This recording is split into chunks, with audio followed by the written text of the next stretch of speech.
Hi Pisces, welcome back to my channel. आपका स्वागत है बहुत बहुत हमारे चैनल में। और सबसे पहले तो आप मेरी अपॉलॉजीज़ एक्सेप्ट करिए। आपको अगस्त के रीडिंग के लिए बहुत वेट करना पड़ा। हालांकि ये मतलब मेरे स्टैंडर्ड्स जो मैं मेंटेन करती हूँ उसके हिसाब से आपको लास्ट वीक ऑफ जुलाई तक ये रीडिंग मिल जानी चाहिए थी, पर थोड़े हेल्थ इश्यूज़ थे और थोड़ा गला थोड़ा ख़राब था और इस वजह से मैं रीडिंग कर नहीं पाई। पर हम लोग आज ही रीडिंग क्लोज़ करेंगे और बहुत अच्छे इवेंट्स हैं आपके लिए। अगस्त 2020 में काफ़ी पॉजिटिव एनर्जीज़ हैं, कुछ अच्छे सजेशंस भी हैं, उन्हें फॉलो करिएगा, आपको फ़ायदा होगा। और कुछ एडवाइस जो आ रही हैं उन्हें वक्त वक्त पर फॉलो करिएगा, क्योंकि जब वो चीज़ें होती हैं हम कई बार भूल जाते हैं कि कुछ ऐसा एडवाइस किया गया था, तो फिर वहाँ पर हमें नुकसान हो जाता है। तो उसको ध्यान रखने और याद रखने की बहुत ज़रूरत होगी आपको।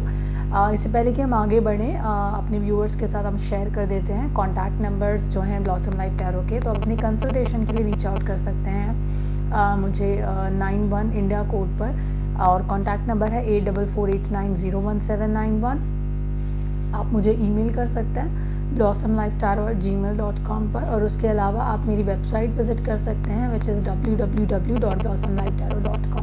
Okay, thank you so much and let's get ahead. आगे बढ़ते हैं और देखते हैं किस तरह के एनर्जीज आपके लिए मिल रहे हैं पाइसीज इन अगस्त 2020। और हमेशा की तरह हम जो पहला कार्ड पिक करने वाले हैं, आपको दिखाने वाले हैं, वो है आपका theme of the month card. Theme of the month card हमेशा वो रहता है जो आपको ये बताता है कि किस तरह की लुक्रेटिव ऑफर्स, किस तरह की एनर्जीज़ आपके पास आएंगी इन उस पर्टिकुलर मंथ में, और उसी के अकॉर्डिंगली आपको अपने जो इवेंट्स हैं वो आप प्लान कर सकते हैं। और ये कार्ड काफ़ी सारे कार्ड से बात भी कर रहा है आगे हफ्ते के जो हमने कार्ड निकाले हैं। तो पहले आप इस कार्ड से मिलिए, अपने एंजल से मिलिए।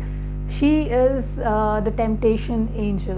टेम्पटेशन किस तरह की? ये वो टेम्पटेशंस होती हैं जब हम कोई डिसीजन लेते हैं जो हमें इम्पैक्ट करता है, जैसे कि कुछ अनहेल्दी हैबिट्स होती हैं और कुछ ऐसी चीज़ें होती हैं जिनमें हम बिना सोचे समझे उनमें अपने आप को बहुत गर्त तक ले जाते हैं जिनकी ज़रूरत नहीं होती है। तो ये ऐसे टॉक्सिक एनर्जीज़ होते हैं जो लाइफ में कोई एडिशन नहीं करते हैं, बल्कि आपसे कुछ लेकर जाते हैं रिटर्न में। तो जैसे कि आप अल्कोहल पे अगर बहुत ज़्यादा डिपेंडेंट हैं, दैट इज़ अनहेल्दी हैबिट, और ये टेम्पटेशन होती है आपको अल्कोहल से जुड़ने की। उसी तरह से अनएथिकल रिलेशनशिप्स होती हैं जहाँ पर जिनके कोई फ्यूचर नहीं होते हैं, लेकिन फिर भी आप वो टेम्पटेशन की तरह होती हैं कि उस वक्त आपको चाहिए होता है उस इंसान का साथ। उसी तरह की चीज़ें हैं। तो आपको यही एडवाइस करते हैं आपके फेरी। आपको ये कार्ड दोबारा एक बार दिखाना चाहूँगी, इसकी एक ब्यूटी है, आप अगर इसे नोटिस कर सकते हैं तो ये इंसान है, फेरी हैं जो यहाँ आपको दिखाई दे रही हैं, और यहाँ पेड़ पर एक स्नेक है यहाँ पर ना, दैट इज़ कॉल्ड टेम्पटेशन। आपको डसने की कोशिश कर रहा है, लेकिन ये आपके ऊपर है, आप कैसे अपने आप को इससे निकालते हैं। देखिए ये दूर दूर जा रहे हैं ना इंसान से, उस फेरी से दूर जाने की, इस स्नेक से दूर जाने की कोशिश कर रहे हैं। बस टेम्पटेशन भी उसी तरह होती है कि आप जितना अपने आप को उससे दूर रखेंगे, अपनी लाइफ उतनी ही बेहतरीन होगी, उतनी पॉजिटिव होगी। Okay, so temptations, be away from them, उनसे दूर रहिए। ओके, आगे बढ़ते हैं। पहला हफ्ता बात करता है कुछ मूवमेंट्स की आपकी लाइफ में, कुछ चेंजेस की। चेंजेस किस तरह के हैं? दो तरह के चेंजेस हैं। आप इन कार्ड्स को देखिए। आपके पास ये जो पहला चेंज आ रहा है, जो 8 ऑफ कप्स आपके लाइफ में ला रहे हैं, वो ये आ रहा है कि आप किसी एक स्टेबलिश चीज़ को छोड़कर दूसरी स्टेबलिश चीज़ के अंदर एंटर करेंगे, ऐसी सिचुएशन में एंटर करेंगे। लाइक अगर आप एक जॉब को छोड़ते हैं तो उस एक जॉब को, स्टेबलिश जॉब को छोड़ के आप दूसरी जॉब में एंटर करेंगे। क्या वो जॉब ठीक है? तो हाँ, इसमें कोई दो राय नहीं है कि जो आप एक चीज़ को छोड़कर दूसरे प्रोजेक्ट की तरफ आप बढ़ रहे हैं, जो दूसरे चीज़ की तरफ आप जा रहे हैं, वो आपको बेनिफिट्स देगा, क्योंकि उसी तरह के कार्ड्स का प्लेसमेंट सेकंड वीक में भी है। तो आपको वहाँ फाइनेंशियल बेनिफिट्स दिखते हैं सेकंड वीक में। उसके अलावा आप बहुत फोकस्ड भी दिखते हैं, तो क्योंकि आप जॉब चेंज कर रहे हैं और आप नए असाइनमेंट में जा रहे हैं या नया आपको रोल मिल रहा है, आपका फोकस लेवल बहुत अच्छा रहेगा, बहुत फोकस रहेंगे आप, और वहाँ पर आपको बेनिफिट्स भी होंगे, यानी कि फाइनेंशियल बेनिफिट्स भी होंगे, फ़ायदे होंगे वहाँ पर। ओके, एक और चीज़ जो यहाँ पर हो रही है वो किसी रिजिड इंसान की या रिजिडिटी की एंट्री भी आपकी लाइफ में हो रही है। ये एक इमोशन भी हो सकता है कि क्योंकि आप रिजिड हो गए हैं अपने आप को लेके, आपको करना ही था ये, तो आपने अपनी रिजिडिटी की वजह से अपने स्वाभिमान के लिए या जिस भी चीज़ के लिए आप जो चाहते थे, आप वही करना चाहते थे और आपने वही किया। इसके अलावा ये जो मूवमेंट आपने किया है 8 ऑफ कप्स के साथ, ये मूवमेंट आपने इसलिए किया है कि आपका जो इंटरेक्शन था वो किसी रिजिड इंसान के साथ था, जो आपकी लाइफ में पर्पस जो था वो सॉल्व नहीं कर रहे थे, उनकी वजह से हर्डल्स आ रहे थे, तो आपने चूज़ किया उनको छोड़कर कहीं और जाने का। तो ये 2 तरह की एनर्जीज़ की बात करती है। सेम चीज़ें हो सकती हैं आपके रिलेशनशिप में भी होगा। ऐसा हो सकता है कि आप कुछ लोगों के साथ कि आपके पार्टनर बहुत रिजिड एक्ट कर रहे हैं, उनको जैसा अपनी लाइफ अपने टर्म्स एंड कंडीशंस को, एक अंग्रेज़ी में कहावत है ना, माय वे और हाई वे।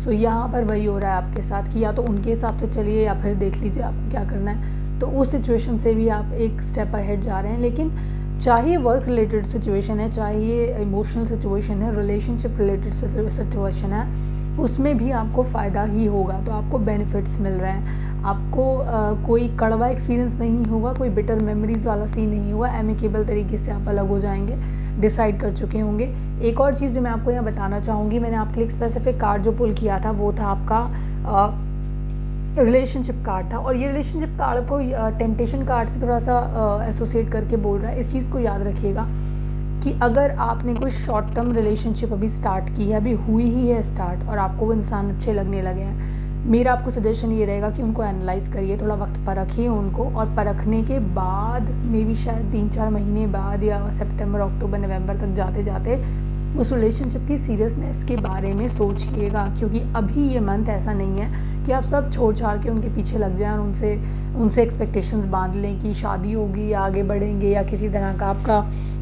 किसी तरह के आगे स्कोप है रिलेशनशिप का। ये चीज़ें यहाँ पे होती हुई थोड़ी कम दिखती हैं। मुझे थोड़ा केयरफुल रहिए। किसी नए रिलेशनशिप में जाते वक्त आपको ये ज़रूरी है कि आप उसको एनालाइज करें अच्छे से, और तभी रिलेशनशिप में आगे बढ़ने की कोशिश करें। एकदम इंस्टेंट जो है डिसीजंस जो है वो ना लें, क्योंकि वो सही नहीं होंगे आपके लिए, ठीक है। एनर्जीज बहुत अच्छे नहीं है शॉर्ट टर्म रिलेशनशिप्स के लिए, या जो रिलेशनशिप अभी स्टार्ट हुआ है, ओके।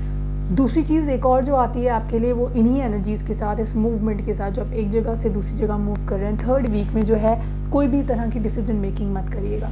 अगर कोई इंपॉर्टेंट डिसीजन आपको लेना है तो थर्ड वीक में रुक जाइएगा, क्योंकि एनर्जीज बहुत ग्रेट नहीं है, थोड़े कन्फ्यूजन लेकर आती हैं और साथ में थोड़ा बिट्रायल भी लेकर आती हैं, या थोड़ा सा धोखा भी लेकर आती हैं, मुझे ऐसा लगता है। तो यहाँ पर आपका जो स्टेट ऑफ माइंड है वो decision making state of mind नहीं है, तो इस वक्त आप कंफ्यूज रह सकते हैं, और इसलिए आपका जो डिसीजन मेकिंग होगा वीक होगा, क्योंकि आप कंफ्यूज हैं। आपको हर जगह में फ़ायदा नज़र आ रहा है, क्योंकि जो पहले 2 हफ्ते हैं काफ़ी फ़ायदेमंद रहेंगे आपके लिए। तो आपको ओवर कॉन्फिडेंस का जो है आप शिकार हो सकते हैं यहाँ पर, तो डिसीजन मेकिंग ना करें, क्योंकि आपके ओवर कॉन्फिडेंस का फ़ायदा उठाने के लिए लोग बैठे हुए हैं। तो आपके सारे हथियार छीन लिए जाएंगे आपसे, और आपको बिना हथियार के, बिना किसी रिसोर्स के छोड़ दिया जाएगा। तो बेहतर है कि आप ज़्यादा कंफ्यूज ना हो, डिसीजन मेकिंग ना करें। अगर किसी तरह का आपको डिसीजन मेकिंग के लिए बोला भी जा रहा है, तो मुझे लगता है आप थोड़ा वक्त की डिमांड करें, थोड़ा वक्त मांगें और फिर आगे बढ़ें। ये आपके लिए बहुत इंपॉर्टेंट रहेगा।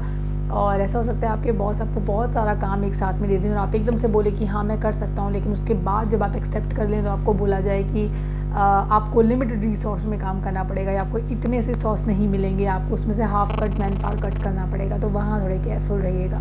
ये भी एनर्जीज बोलती हैं आपके लिए। लास्ट वीक आके थोड़ा सा स्मूथ हो जाएगा, क्योंकि यहाँ पर आपको सपोर्ट मिलने वाली है। किसकी? Leadership. King of wands is supporting you, he is your advisor. King of wands की खासियत ये है, जो मैं उनके साथ कनेक्ट करती हूँ तो मुझे फील होता है कि उनका जो तरीका है लोगों को मैनेज करने का, वो बहुत ही वंडरफुल तरीका है। उनको अलग अलग लोगों से अलग अलग तरीके से डील करना आता है, वो मास्टर हैं लीडरशिप के। तो आपको एक leader, master of leadership position के एक इंसान है जिनको समझ में आता है, मैनेजमेंट स्किल्स बहुत अच्छी हैं, उनकी आपको हेल्प मिल रही है लास्ट वीक में, और वही आपको नर्चर करेंगे, वही आपको ग्रो करने में मदद करेंगे। बहुत ही मदरली एनर्जीज़ हैं, बहुत ही पॉजिटिव एनर्जीज़ हैं, तो आपको नुकसान देकर नहीं जाएंगे। तो ऐसे कोई अगर आपकी लाइफ में है, आपको सपोर्ट करें, उनके सपोर्ट को लाइटली मत लीजिएगा, उनकी एडवाइस को फॉलो करिएगा और लाइफ में आगे बढ़ने की कोशिश करिएगा उसी नर्चरिंग के साथ। लास्ट वीक में मैंने कहा था कि रिलेशनशिप के 2 कार्ड्स हैं जो मैंने आपके लिए पुल किए हैं। तो जो पहला कार्ड का बात करता है वो प्लेफुलनेस की बात करता है, फ्लर्टियस एनर्जीज़ हैं। जैसा कि पहले भी मैंने आपको बोला, किसी भी शॉर्ट टर्म रिलेशनशिप को सीरियस वे में लेने के लिए अभी फ़िलहाल कोशिश मत करिएगा कि आप 1 महीना 2 महीना एक्सक्यूज़ मी आप 1 या 2 महीना पहले मिले हैं और आप मतलब शादी नहीं करना चाहते हैं, तो मुझे लगता है थोड़ा वक्त दीजिए एक दूसरे को, एंगेजमेंट वगैरह के लिए थोड़ा रोकिएगा। दूसरा, थर्ड वीक में ऐसा भी हो सकता है कि आपके पास से कोई इंसान निकल कर बाहर आ जाए, जैसे कि आपके एक्स पार्टनर हो सकते हैं, आपके एक्स कॉलीग जिनके साथ आपका कोई कनेक्शन था वो आ सकते हैं आपकी लाइफ में, वो भी हो सकता है। लेकिन आपके लिए इम्पॉर्टेंट है कि मैं दोबारा कहूँगी कि कार्ड यही बोलते हैं to understand if this is the one. तो वहाँ पर जो है आपको थोड़ा सा एनालाइजेशन की ज़रूरत पड़ेगी। ऑल्सो एक ऑपोजिट एडवाइस भी आती है कार्ड्स के अंदर अभी तक रिलेशनशिप एडवाइस के अलावा, कि अगर आप बहुत ज़्यादा टाइम से किसी इंसान के साथ रिलेशनशिप में हैं तो वक्त आ गया है कि आप उसे अगले लेवल पर देखे जाएं। देखिए डिफरेंस समझिएगा, शॉर्ट टर्म रिलेशनशिप्स अभी थोड़ा टाइम हुआ है मिले हुए, उन रिलेशनशिप्स को नेक्स्ट लेवल पर ले जाने का भी वक्त नहीं आया है, वहाँ आपको वक्त देने की ज़रूरत है। और जो लॉन्ग टर्म रिलेशनशिप्स हैं जहाँ पर आप बहुत टाइम से साथ में हैं, उन रिलेशनशिप्स में मुझे लगता है कि आपको थोड़ा वक्त देने की ज़रूरत है। अब वक्त देने की ज़रूरत नहीं है, माफ़ कीजिएगा।